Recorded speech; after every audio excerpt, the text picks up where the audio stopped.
श्रीचंद नाम का एक व्यक्ति भगवान गणेश का बहुत बड़ा भक्त था। वह भगवान गणेश के बुधवार के व्रत रखता था। एक रात जब वह सो रहा था, तब भगवान गणेश उसके स्वप्न में आए और बोले, गणेश जी, श्रीचंद, तुम मेरे बुधवार के व्रत और पूजा सच्चे हृदय से करते हो। मैं चाहता हूँ तुम आने वाले बुधवार के दिन एक बालक को अपने घर भोजन के लिए आमंत्रित करके उसे प्रेम पूर्वक भोजन कराओ, जिससे तुम्हारे घर में सुख समृद्धि धन धान्य का वास होगा। श्रीचंद ने ये बात अपनी पत्नी निर्मला से कही। श्रीचंद की पत्नी निर्मला स्वभाव से बहुत कंजूस थी। वो कभी भी किसी को दान पुण्य नहीं करती थी। अजी, तुम भी क्या सपनों के ऊपर विश्वास करने लगते हो? ऐसे तो फिर हमारे भंडार भरे होते। अगर ऐसे ही रोजाना तुम्हारे दान पुण्य का कार्यक्रम चलता रहा तो जो थोड़ा बहुत घर में है वो सब भी लुटा देंगे। निर्मला, एक ही बुधवार की तो बात है, और फिर एक बालक को ही तो भोजन कराना है। एक थाली किसी को भोजन दे भी दिया तो तुम्हारा क्या बिगड़ जाएगा?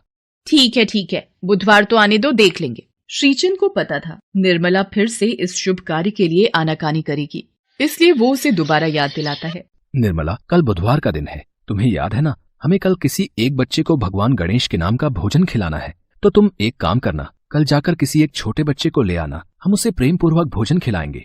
किसी एक बच्चे को ही तो खाना खिलाना है, बच्चा चाहे छोटा हो या फिर बड़ा, मतलब तो खाना खिलाने से ही है। यदि मैं बहुत छोटे बच्चे को खाना खिलाऊंगी तो वो खाना कम खाएगा। शाम के वक्त मैदान में बच्चे खेल रहे होते हैं, वहीं जाकर देखती हूँ, किसी एक बच्चे को कल भोजन के लिए आमंत्रित कर दूंगी। अच्छा, किसी छोटे बच्चे को भोजन खिलाने के लिए तुम इतना सोच रही हो? फिर तो मुझे लीला रचनी ही होगी। आखिर मेरे नाम का भोजन है तो मैं भला पीछे कैसे रह सकता हूँ? मैं ही तो आमंत्रित हूँ। शाम को जहाँ बच्चे खेलते थे, निर्मला वहाँ जाकर सबसे छोटा बच्चा ढूंढने लगती है। अब मुझे एक छोटे बच्चे का रूप ले लेना चाहिए। यहाँ तो बहुत सारे बच्चे हैं, देखती हूँ इनमें से कोई छोटा बच्चा मिल जाए। भगवान गणेश ने देखा कि निर्मला एक छोटा बच्चा ढूंढ रही है, तो उन्होंने भी एक छोटे से बच्चे का रूप ले लिया और वो सभी बच्चों के बीच खेलने लगे। निर्मला की नजर उस छोटे से बच्चे पर गई। वो रहा छोटा बच्चा। बेटा सुनो, कल तुम मेरे घर खाना खाने आ सकते हो। मैं तुम्हें भोजन के लिए आमंत्रित करती हूँ। यही पास में ही मेरा घर है, तुम अपने घर में पूछ कर आ जाना। ठीक है माँ, मैं कल भोजन के लिए जरूर आऊँगा। चलो अच्छा है, ये छोटा बच्चा मिल गया। ये जरा सा भोजन ही खाएगा, मेरा काम आसान हो जाएगा।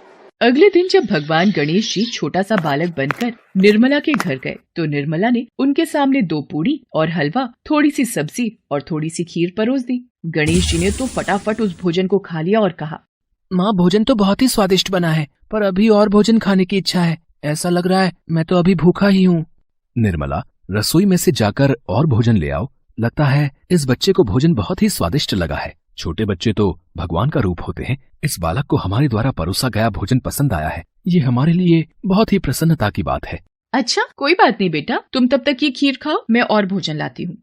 निर्मला बालक के सामने भोजन परोसती जाती और भगवान गणेश बालक रूप में भोजन को फटाफट खत्म करते जाते। मैं अभी भी भूखा हूँ माँ, मुझे और भोजन चाहिए।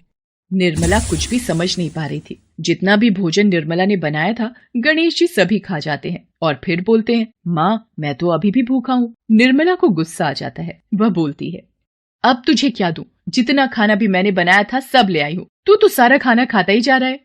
निर्मला, मुझे तो ये कोई चमत्कारी बालक दिखाई पड़ता है, और फिर भी अतिथि तो भगवान का रूप होते हैं। हमें इस बालक की बात को मानना ही होगा। ये जैसा कहता है हमें वैसा ही करना होगा।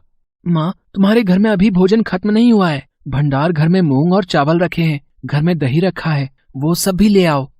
इस बालक को कैसे पता कि हमारे यहाँ क्या क्या रखा है? कुछ समझ नहीं आ रहा। मुझे तो सचमुच इस बालक पर बहुत गुस्सा आ रहा है। सब कुछ तो इसके आगे रख दिया है, ये तो सब खाता जा रहा है। घर में जो दालें रखी है ना, वो भी ले आओ। निर्मला दालें भी लेकर आ जाती है। भगवान गणेश दाल और आटा भी खा जाते हैं। माँ, वो सामने रसोई घर में जो गेहूं की बोरी रखी है ना, वो भी ले आओ। ये बालक है या कोई भूत दैत्य जिसको मैं घर में ले आई हूँ? मैं तो छोटा सा बच्चा समझकर लाई थी कि ये कम खाएगा। हे राम, अब मैं क्या करूँ? और करो बालक को भोजन पर आमंत्रित। प्रभु, मैं जान गया हूँ कि आप इस छोटे से बालक के रूप में निर्मला को संदेश देना चाहते हैं, पर निर्मला सचमुच घबरा रही है। प्रभु, उसे क्षमा कीजिए। निर्मला रोने लग जाती है और उसके घर में जब अन्न का एक दाना भी नहीं रहता तो गणेश जी प्रकट हो जाते हैं। सामने भगवान गणेश को देख श्रीचंद अपने हाथ जोड़ लेता है। निर्मला भी उस बालक को गणेश जी के रूप में देखकर चौंक जाती है। गणेश जी कहते हैं, माँ, भोजन खिलाने में कैसी कंजूसी!